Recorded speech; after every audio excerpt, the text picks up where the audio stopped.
যখন আমি জানতে পেরেছি আমার রিজিক আমি ছাড়া অন্য কেউ ভোগ করতে পারবে না, তখন থেকে আমার হৃদয় চিন্তামুক্ত ও প্রশান্ত হয়ে গেছে। সেদিন থেকে আমি কাউকে নিজের প্রতিদ্বন্দ্বী ভাবিনি, কারো ভালো দেখে আমি হিংসায় জ্বলিনি।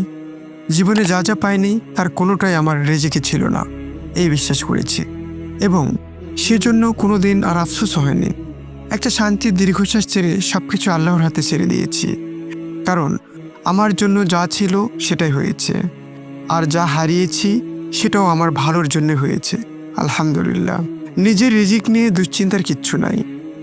আমার বা আপনার ভাগেরটুকু কেউ নিতে পারবে না, এই দুঃসাহস আল্লাহ সুবহানাহু ওয়া তাআলা কাউকে দেননি। কারণ রিজিকের ফয়সালা আসমানে হয়, জমিনে নয়।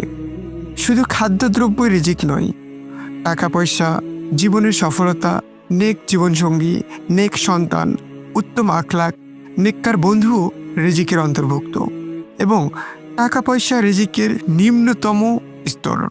সুতরাং হতাশ না হয়ে শুধু আল্লাহর উপর ভরসা করুন।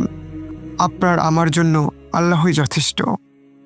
عملت لحلمي عملت كثيرا وها قد حصل سهرت تعبت وقد طاب ذا اليوم حلم